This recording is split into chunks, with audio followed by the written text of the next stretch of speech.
Hi dear friends and subscribers, welcome to the Cricket Happening Show with your host Ram today. And well, in this Cricket Happening Show, we are going to look at three matches. One is we are going to look at the first day's play in the third test match between India and Australia, where Australia closed on the first day at 273 for 7 on this first day of this third test match of the Border Gavaskar Trophy. And then we look at how New Zealand fared against England, who made 465 all out on the second day. And then we also look at a current match which is underway right now at Super Sport Park in Centurion, where South Africa are playing Pakistan in the second One Day International. And South Africa currently 177 for 7 in the 39th over. They have been finding it very difficult with Mohammad Irfan bowling superbly today, getting good bowling with lots of pace, tremendous bounce, and he has been absolutely unplayable, and he already has 4 wicket back for himself. In fact, South Africa just lost their 7th wicket. The last wicket to go was Bahardine after really stabilizing the innings and making a very good half century, making 58 of 82 balls with 5 fours. Just departed. He departed to the bowling of Mohammad Hafiz, but Mohammad Irfan has been the real talk today. What with his height that he has, the amount of bounce that he has been generating has been absolutely exceptional. And he was, as I said, it was pretty difficult to play him. He was really getting the ball to rear up quite a bit, and the batsmen were absolutely finding it difficult. They had to fend off, and they had a very difficult time at the crease. And that's the precise reason Pakistan have reduced South Africa to 177 for 7 in the 39th over. Well, so first what I'm going to do, I'm going to start off the proceedings by talking about the India-Australia game. As I said, yesterday was the third test match, which started at the Punjab Cricket Association Stadium in Mohali, Chandigarh. In fact, it was day 2. I'm sorry about that. As you know, first day was rained out. And the second day, well, I wouldn't see, it is like this. I would like to actually give full match reports on this match, also New Zealand, England, and South Africa, Pakistan. But you know, always there is a shortage of time, and unless and until I get a job which really pays me in cricket, I wouldn't be able to do that. Yeah. So sorry, dear friends and subscribers, I would only be able to just give you a cursory report. So Australia were the ones who won the toss here at Mohali in Chandigarh. It was a good toss to win for them. And as far as Australia are concerned, they had wholesale changes. As you know, a lot of 4 players are out of the team, and there were a lot of new players coming in. Like Brad Haddin made it back to the team. Then they had Nathan Lyon coming back into the team. And as far as India were concerned, it was a debut for Shikhar Dhawan, who came in place of Virendra Sehwag, and Harbhajan Singh was dropped for the first time to make way for the left-arm spinner Pragyan Ojha, who is the best left-arm spinner in India currently, and he got an opportunity. And yes, he definitely took 1 wicket, which I'll talk about, and that was a very good wicket I will talk about, and that was a wicket of Phil Hughes, who has always struggled against the Indian spinners. As I said, it's a $1 million question as to when Phil Hughes will really get good against the Indian spinners. Well, so first, what I'm going to talk about is, let's talk about what happened. As far as Australia were concerned, they closed the day. I thought they did much better than what they have done in the previous 2 tests, closing at 273 for 7 on the second day's play. And for them, the openers actually were the ones. I mean, basically what one has seen is that the opening, the foundation has been lacking as far as Australia is concerned. But today, the foundation was laid with the century partnership. Not only that, this was their best opening partnership since Justin Langer and Matthew Hayden, who is in the commentator's box, had a partnership of 136. So this is the best partnership that Australian openers put up in India against India in India, and that was good. 139 runs partnership. David Warner's contribution was 71 with 9 boundaries, but Ed Cowan was the one who was very good to see. In fact, Ed Cowan is definitely learning from this Indian experience. We have seen that he has been improving match by match, and this time he buckled himself. What was good about him, Ed Cowan wanted to negate the spin of the Indians. He was standing outside the crease, and he was playing very well. Very good defense. He was not getting tempted to come have a rush of blood or something like that, and he was looking very good. Tight defense. As far as David Warner was concerned, whenever an opportunity presented itself, he started cracking boundaries. In fact, they were dropped. In fact, Ed Cowan was dropped too. But that doesn't really matter. There was not much movement for the Indian bowlers. Bhuvneshwar Kumar and Ishan Sharma, they had to toil hard. But this opening partnership was something which was really irritating the Indians. And 139 for 1, probably that was a very good base laid by them. Well, I would say Australia couldn't capitalize. In fact, the breakthrough was given by Jadeja, who came in and picked up 2 wickets on the trot. In fact, Jadeja came in and first picked up the wicket of David Warner, who was caught behind the bowling of Jadeja for 71 with 9 fours. And Michael Clarke, promoting himself as one drop today, failed miserably. In fact, as a captain, he picked up his golden duck, and that was something very surprising. Michael Clarke just come to the crease. It was a golden duck because he was out very first ball. And what was very surprising, with a score on 139 for 1, probably Michael Clarke would have thought that he could put pressure on the bowlers and just start hitting the ball because they were in a good position at that particular time. But I thought probably Michael Clarke could have still waited. What he did is he actually is a good player of the spinners, no doubt about that. But Michael Clarke, just out on the very first ball, he got a flighted ball from Jadeja. He came down the wicket, but he saw that he couldn't get to the pitch of the ball. The ball turned past the face of the bat, and Michael Clarke was out of the crease. Mahendra Singh Dhoni, a delightful Mahendra Singh Dhoni, had stumped Michael Clarke, and what a dismissal for Michael Clarke, who has been the form man in this series, was gone. Stumped Dhoni, bowled Jadeja for a duck, and suddenly the Australian innings looked a bit ragged at 139 for 2.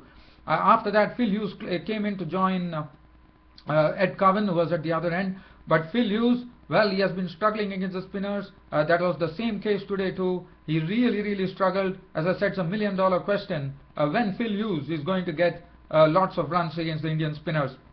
He was not able to sort out. We know he was struggling against Ashwin and Harbhajan Singh, but today it was Pragyan Oja who was there. Ashwin has always been struggling, and Phil Hughes has to really work hard. In fact, Pragyan Oja, after coming to the team, he picked up his solitary wicket.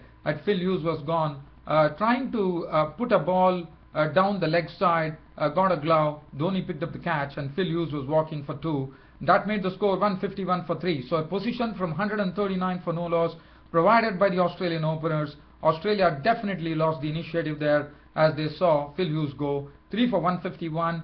After that, Ed Cowan, missing his century unfortunately, was gone, caught by Kohli off the bowling of Ashwin for 86 with 8 fours. And after that, Stephen Smith came in, but Stephen Smith combined. In fact, Stephen Smith was there along with Cowan, but that partnership was which pushed them from 151 to 198. And Brad Haddin came in after Cowan's dismissal, and Brad Haddin, well, he played one beautiful shot for 6 of the bowling. I thought it was of either Ashwin or Oja. In fact, Jadeja, I suppose, he hit a 6 of the bowling of Jadeja. But he looked confident after coming back and hitting that 6, and he hit a few boundaries too. But the next to go was Brad Haddin after contributing 21. And this was the time when Ed Cowan and it was Stephen Smith who had pushed the score along. Stephen Smith, well, I wouldn't say he was a very impressive knock. He was not really middling the ball, but well, he was getting runs. So whenever he got an opportunity, he was stroking the ball. And that score from 198 for 4 went to 244 when Brad Haddin fell. After that, Moises Henriques was out very cheaply, as this is the time Ishan Sharma struck. Ishan Sharma just struck before the close of play by picking up 2 quick wickets. First he picked up the wicket of Brad Haddin, was clean bowled for 21 with 2 fours and 1 6. Moises Henriques was castled by Ishan Sharma for a duck, and Peter Siddle was snapped LBW by Jadeja for a duck. That left Stephen Smith not out on 58 with 7 fours and 1 6, and Mitchell Starc was not out on 20 with 3 boundaries, as that was stumps on day 2 with Australia sitting at 273 for 7. The bowling figures, Ravindra Jadeja, the most successful bowler, 22 overs 6 maidens, 56 runs and 3 wickets. Oja, 21 overs 4 maidens, 1 for 62. Ashwin bowled well, 33 overs 8 maidens, 1 for 64. Ishan Sharma 21 overs 7 maidens 241, 7 overs for 38 runs for Bhuvaneshwar Kumar, and that was the day's proceedings as far as the second day's play was concerned at the Punjab Cricket Association Stadium in Mohali. Well, now I don't have much time on this broadcast, so I'm just rushing to the New Zealand England match, which I'm going to cover in brief. 465 all out New Zealand on day 2. The feature being, in fact, Jonathan Todd was dismissed pretty early. He was gone for 121, 15 fours.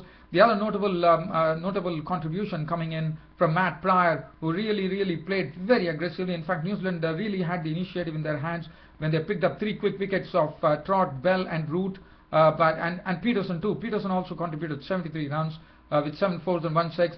But after that, it was Matt Pryor who got a good company from Stephen Finn, who made 24 with 4 boundaries. But Matt Pryor's contribution, and Matt Pryor, what he did is he hit 2 beautiful straight sixes of the bowling of Neil Wagner, which went and hit the side screen. And in fact, Matt Pryor was the one who really helped England to that 465 total on the second day, because his contribution was 82 of 99 balls with 10 fours, and the 2 beautiful sixes hit off Neil Wagner, all straight sixes, and 465 all out was the figure for England. As far as and the bowling for New Zealand, Bruce Martin, the left arm spinner, was very impressive.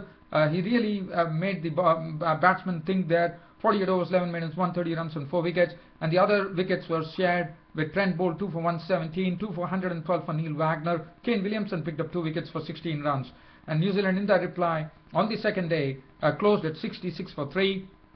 Peter Fulton was out for 1.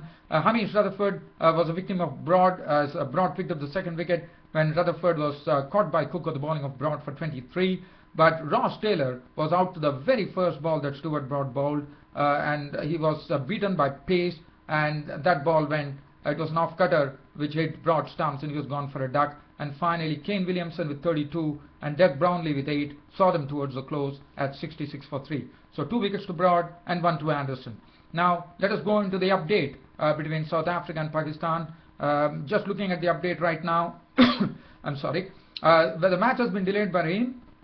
In fact, South Africa won the toss, elected to bat, and right now players stopped in Super Sport Park in Centurion because of rain. South African score reading 177 for 7. It has all the damage has been done by Mohammad Irfan. 7 overs, no maiden, 33 runs and 4 wickets. He bowled with lots of fire and brimstone, and his bounce was, as I said, the Super Sports Park, Centurion Park, was absolutely to the liking of Mohammad Irfan. He made life difficult for the batsman.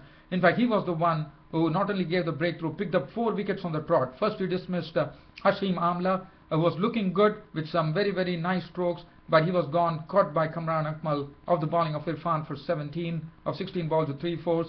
In fact, Colin Ingram got a beautiful ball which just left him, took the edge of the bat. Kamran Akmal took the catch. He was gone for a duck. A.B. de Villiers tried to carve a ball through third man, but he saw that the ball bounced more than he expected. Yunis Khan in the slips took a neat catch. He was gone, 35 for 3. And Graham Smith tried to hook a ball from Junaid Khan, but top edged onto it. Kamran Akmal took the catch. He was gone for 10. And Faf du Plessis was brilliantly taken. In fact, Faf du Plessis tried to play a stroke, but the ball spooned in the air. But Mohammad Irfan, even though he dived on his follow through and took a brilliant catch. So 7 overs, no maiden, 33 runs and 4 wickets. Then the stabilization was done by Farhan Bahardeen, who made 58 of 82 balls with 5 fours. And in fact, some contributions coming in from Faf du Plessis with 17, Ryan McLaren 17. Currently 177 for 7 in the 39th over, South Africa after winning the toss here in the second one-day international against Pakistan, with Robin Peterson looking pretty good and aggressive, not out on 39 or 58 balls with 3 fours. Abbott is not out on 4, 177 for 7. Rayner's top play at Super Sport Park here in Centurion. The other wicket taker being Mohammad Hafiz, 7.4 overs, no maiden, 2 for 30. Well, dear fans, friends and subscribers, I don't have enough time here on my cricket broadcast. Thanks for your company and thanks for watching Cricket Happenings for today. Please keep an eye on this South Africa-Pakistan match. Well, unfortunately, I wouldn't be able to go further. Thanks for your company and thanks for watching Cricket Happenings. Your host Ram signing off for the day. Thank you.